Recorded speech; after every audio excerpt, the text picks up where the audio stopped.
É como um diário que responde, um amigo que não julga, disponível a qualquer hora do dia ou da noite. Você conta dos seus medos mais profundos, suas inseguranças, desabafa sobre um vício, descreve uma briga da família, coisas que talvez você não tivesse coragem de contar para mais ninguém.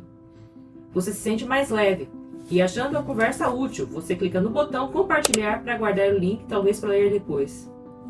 Semanas depois, uma pessoa qualquer, em qualquer lugar do mundo, digita alguma palavra-chave no Google e lá, entre os resultados da busca, aparece a sua conversa, o seu desabafo. O segredo mais íntimo, agora, público. Aquele diário que parecia ser só seu, na verdade, sempre esteve em uma estante aberta para todo mundo ler.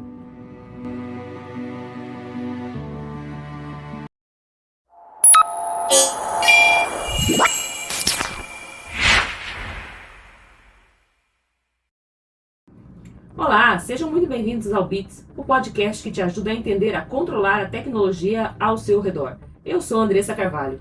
E eu sou Fábio Xavier. No episódio de hoje, vamos falar sobre a batalha constante por transparência e controle que vai da geopolítica até sua vida pessoal. Isso mesmo, e vamos começar com a geopolítica. O podcast B9 Braincast desta semana debateu o impacto da guerra comercial entre os Estados Unidos e a China nas nossas comprinhas. É uma briga por controle que afeta diretamente o nosso bolso, né? Sim, isso mesmo, né? Às vezes a gente ouve guerra comercial, parece alguma coisa bem distante, né? Não tem nada a ver com a gente, mas o efeito é muito prático. Mas então explica pra gente aí, Fábio, como é que uma briga entre eles faz o meu celular ficar mais caro, por exemplo, aqui no Brasil? Tá, legal. Pensa o seguinte, na fabricação de um iPhone, o design é americano, certo? Certo. A tela, porém, é coreana. A memória é japonesa. E tudo isso é montado aonde? Na China. Globalizado. Se os Estados Unidos decidem taxar os produtos que vêm da China, o custo final do aparelho montado sobe. Entendi. Se a China resolve retaliar e taxar os componentes que entram lá para a montagem, o custo de produção também vai subir. Sobe, né? No fim da linha, né, não importa quem taxou quem. O preço na etiqueta que a gente vê aqui na loja vai refletir todo esse custo extra dessa briga deles, né, dessa briga entre eles. E essa briga de gigantes acende um alerta aqui no Brasil, né? O portal Outras Palavras detalhou 4 projetos de lei que estão tramitando no nosso Congresso para buscar a tal da soberania digital brasileira, né? É isso mesmo. E o Brasil está tentando construir um arsenal próprio tecnológico, né, para não ser tão dependente dessa briga comercial aí entre Estados Unidos e China. E é interessante ver como cada projeto ataca, né, endereça o problema por um ângulo diferente. Então, vamos lá. Pra gente entender, detalha pra gente, qual que é o primeiro aí? O primeiro, do deputado Guilherme Boulos, é bem direto ao ponto. Ele quer criar uma contribuição social digital, que já foi até apelidada, sabe qual é o apelido? Qual? É o Pix das Big Techs. Ixi, A ideia é cobrar um imposto de 7% sobre a receita bruta das gigantes de tecnologia, como Google e Meta. Um imposto direto nelas, né? Bom, mas o que seria feito com esse dinheiro? Então, esse aí é o pulo do gato, né? Metade desse dinheiro seria devolvido diretamente para a população, como um dividendo digital. Né? A outra metade iria para um fundo de inclusão digital, para levar internet e infraestrutura para quem não tem. É uma tentativa, assim, de redistribuir a riqueza gerada por essas plataformas. É interessante, né? Precisaria ver também o impacto disso no nosso bolso também, né? Mas Sim. E o segundo projeto, qual seria? O segundo é um pouco parecido, mas com outra roupagem técnica. Né? É do deputado Paulo Guedes e cria uma outra contribuição, a CID Digital. A lógica é a mesma, taxar as gigantes de tecnologia, mas o dinheiro arrecadado iria para fundos de ciência e tecnologia, para financiar a nossa própria inovação. Então, enquanto o primeiro foca na redistribuição social, o segundo vai focar em financiar a nossa própria indústria da tecnologia, né? Exatamente, né? É usar o dinheiro delas para diminuir a nossa dependência dessas big techs no futuro. Até que faz sentido. E o terceiro? O terceiro, o deputado Pedro Uczai, não foca em dinheiro, mas no controle das plataformas. É a chamada Lei das Plataformas Digitais.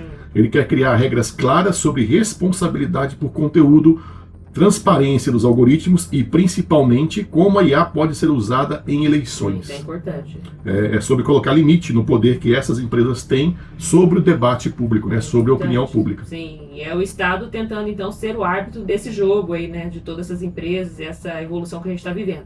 Mas qual que é o quarto projeto que a gente está comentando aqui? Isso. Qual seria o último? O quarto, do Arlindo Chinalha, também vai no bolso dessas Big Techs, né? Mas com um foco específico, a monetização dos nossos dados. Então ele propõe um imposto sobre a receita de empresas que coletam e processam dados de muitos usuários. Basicamente é dizer, vocês estão lucrando com nossos dados, né? Os dados dos brasileiros. Então uma parte desse lucro precisa voltar para a sociedade brasileira, com o dinheiro indo para o Fundo de Combate à Pobreza. É um outro tributo então aí, né? Sim. Mas são 4 abordagens aí que são bem diferentes, mas com o mesmo objetivo de fundo, né? Aumentar o controle e garantir que uma parte maior da riqueza gerada pela tecnologia fique aqui mesmo, né? A gente que gerou. Sim. E é uma discussão fundamental para o nosso futuro, né, Fábio? Sem dúvida, concordo plenamente. E falando em controle de tecnologia, uma notícia do IT Forum mostrou que a Meta, a dona do Facebook, que a gente conhece, tomou uma decisão polêmica. E ela não vai abrir o código dos seus modelos de IA mais avançados, as superinteligências aí. Por que será isso, Fábio? Essa decisão está no centro do debate sobre a IA hoje em dia, né? E é uma grande mudança de postura para eles. Sim, né? Porque a gente sempre escuta assim, que o código aberto é bom, que ajuda a inovação. A Meta não estaria sendo assim, meio egoísta, querendo guardar a tecnologia só para ela, é isso? Esse é o grande paradoxo, né? Para uma IA que te ajuda a escrever e-mails, o código aberto é ótimo, é excelente. Mas como o pessoal da Meta argumenta, né, uma superinteligência do futuro poderia, teoricamente, ser usada por gente mal intencionada para criar armas biológicas, por exemplo, ou cyberataques autônomos, ou mesmo sistemas de manipulação em massa. Uma justificativa válida. O potencial do estrago é bem grande, né? E o risco de liberar a receita do bolo, né, que é esse código aberto, se torna maior do que o benefício da transparência. É um debate complexo, bem complicado, eu acho que a sociedade toda deveria participar, né? Sim. E mesmo as IAs que ficam dentro de casa acabam precisando de muito controle, né? Eu vi que o Estadão publicou uma reportagem mostrando como a IA de uma empresa pode ser usada pelos próprios funcionários para ameaçar a segurança. Isso é realmente muito doido. É o problema da ameaça interna, né? Sim. Que ficou mais sofisticado com o advento da IA, com a IA mais popular. É que assim, eu me pergunto, por que está acontecendo isso? As empresas já não têm o controle do acesso? O funcionário não poderia simplesmente procurar isso no sistema normal? Sim, né? Mas seria mais difícil e deixaria um rastro óbvio. Um funcionário, por exemplo, que baixe lá 1000 planilhas de clientes, dispara os alarmes, os logs de segurança de todos os jeitos, né? E então ele vai ser pego. Exatamente. Mas se ele simplesmente pergunta para a IA da empresa, que tem acesso a tudo, né? A IA vai ter acesso a tudo. Analise as vendas e me diga qual o perfil do nosso cliente mais lucrativo. A IA, para responder, vai acessar esses mesmos dados, esses mesmos arquivos, mas para o sistema de segurança vai ser um acesso comum, um acesso normal. E não, porque não foi acessado pelo funcionário, foi a IA que acessou. A IA, então, vai virar uma espécie de laranja digital, né, para extrair informações de forma muito mais sutil dos sistemas das empresas. Não dá para verificar quem fez essa pergunta e rastrear? Dá sim, né? Então tem que se pensar em outras formas de controle para tentar identificar esse tipo de ação. Entendi. É um cenário cada vez mais complexo, né? E para organizar nossas ideias aqui e resumir tudo isso, a Hack Hat publicou uma lista de tendências de cibersegurança para 2025. É basicamente um mapa dos perigos que vem por aí. Exato, né? E a matéria organiza bem o que a gente acabou de discutir, colocando nomes nos bois. Né?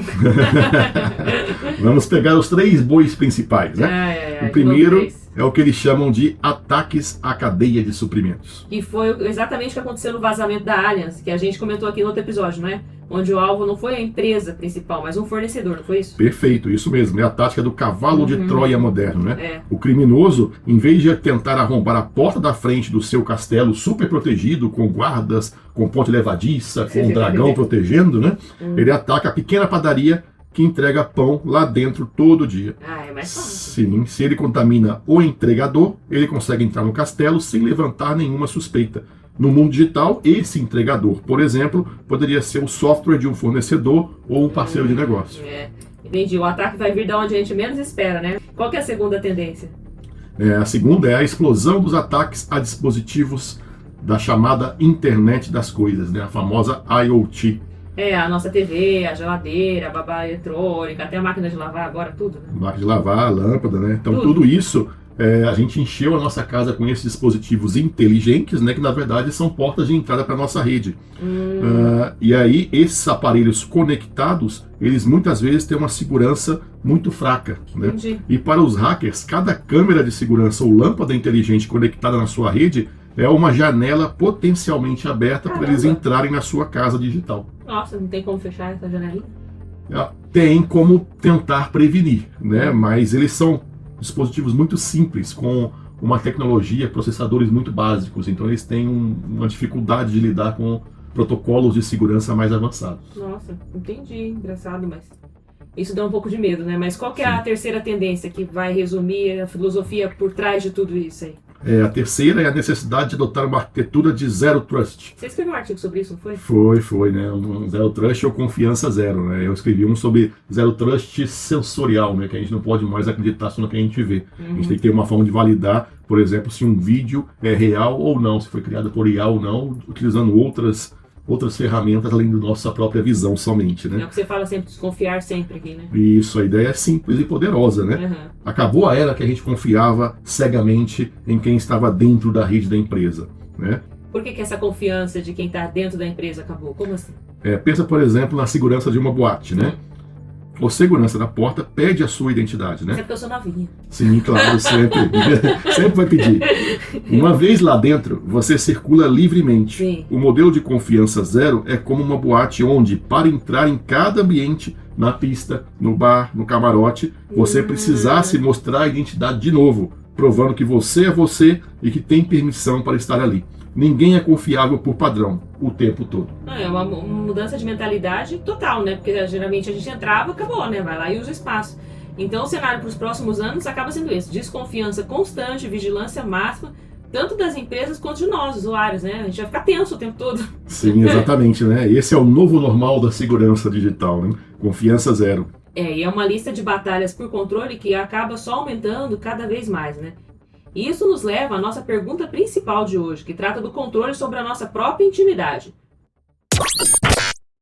Fábio, a gente viu uma briga por controle em todas as esferas aqui, o que nos leva à grande pergunta do nosso aprofundamento de hoje.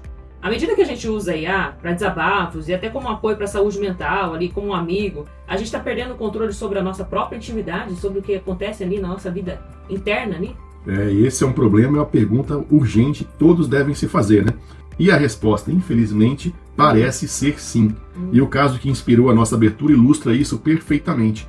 A notícia, né, que acabou viralizando aí no Instagram, mostra que conversas do ChatGPT, quando compartilhadas, estavam sendo indexadas e aparecendo em buscas do Google. Mas explica pra gente como é que isso é possível. Eu achava que a minha conversa com o ChatGPT ali era privada. O que acontece? E ela né, por padrão. O problema é o botão compartilhar. Tem uma opção lá que você pode compartilhar essa conversa, né? Graças a Deus eu nunca nem vi esse botão. Muita gente usa essa função para gerar um link e guardar a conversa para ler depois. Ou compartilhar com uma pessoa, com um amigo, né? E ela acha, essa pessoa, que o link é privado, só para ela, mas não é. Na verdade, ao fazer isso, você está criando uma página pública na internet. E o Google, que tem o trabalho de ler e organizar toda a internet, né, de indexar toda a internet, encontra essa página e a coloca nos seus resultados de busca. Olha o perigo.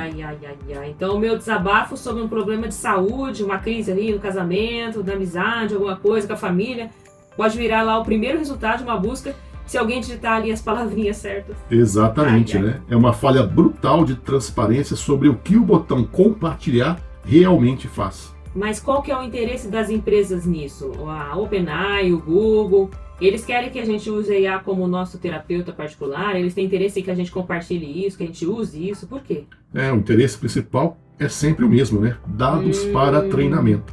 Quanto mais a gente conversa, mais a gente ensina o modelo a ser humano, de forma mais convincente. Nossos desabafos, nossos medos, nossos problemas, a forma como estruturamos nossas frases, tudo isso vai se tornar matéria-prima para aperfeiçoar o produto deles.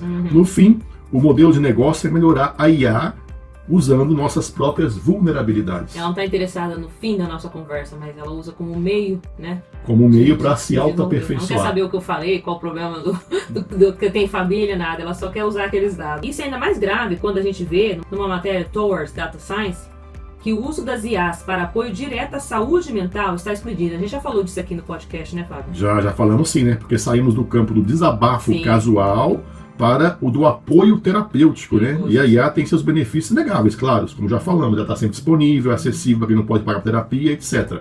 Mas os riscos são muito piores, são gigantescos, né? Não vale a pena. Um modelo de linguagem pode ser uma excelente ferramenta de escuta, mas é um péssimo terapeuta. Tem uma diferença fundamental nisso, né, Fábio? A IA é mestra em simular Sim. empatia. Toda hora fala, você tá bem, você tem razão, ótima pergunta. Sim, ela foi treinada com milhões de textos e aprendeu a identificar que quando alguém diz estou triste, a resposta apropriada é eu entendo que você está triste. Quer falar sobre isso? Ela é um papagaio, né, extremamente sofisticado que aprendeu a dizer as palavras certas. Mas ela não. Pessoa que eu vi, né? Mas ela não sente nada, né? Se engana quem acha que ela está ali sendo sua amiga, está sentindo alguma coisa. Não, ela não sente nada. Né? Um terapeuta humano, por outro lado, né, ele sente e ele tem essa empatia real, consegue ler. Ele é estudado, né? Ele Sim. sabe, né? Ele tem informação. Exatamente. Aí ele consegue ler as entrelinhas do que você está falando, o seu tom de voz, e tem responsabilidade ética e legal pelo que diz, né? Além de ter a formação apropriada. A IA não tem nada disso. Mas, Fábio, depois dessa conversa, fica claro que o controle da nossa segurança começa ali com os nossos próprios cliques, onde a gente vai clicando ali o tempo todo. Diante de tantos links e ameaças, até fotos às vezes você recebe de bom dia, que tem um link ali escondido e você clica e acaba dando espaço ali para alguém te pegar o phishing, alguma coisa. Como é que a gente pode se proteger? Qual que é a cereja do Bits? Então, a dica de hoje, a cereja do Bits, é sobre como ser um detetive de links, né? Esse aí é o Sherlock Holmes de links. Uma matéria do portal IG Tecnologia deu um passo a passo muito bom. O mantra é: no mundo digital, um clique pode mudar tudo. Pense antes, clique depois. E qual que é a inspeção ali que a gente deve fazer? O que a gente deve pensar e fazer antes de clicar em um link suspeito? Vai pensar e vai agir com 3 pontos. Trindade. Primeiro, o domínio. Ignore o começo e o final do endereço. Foque no que vem logo antes do .com ou .com.br. O site é bancodobrasil.com.br ou é bancobrasil.promoções.info. Se o coração do endereço, né, que é essa parte antes do .com.br, for estranho, é golpe. Entendi. Aí, olha, gente, coração do endereço. Olha aí, que interessante e poético. E qual que é o segundo ponto? O segundo é o cadeado, né? Esse cadeadinho eu já aprendi. Tem que olhar lá, se tem um cadeadinho lá do lado esquerdo, né? Isso, exatamente. Olhe do lado do endereço no navegador. Tem um cadeado fechado? O que isso significa, né? Significa que a conexão é segura. Ela usa um protocolo chamado HTTPS, que é seguro, ou seja, criptografa toda a informação entre o seu computador e o computador do servidor do banco, por exemplo.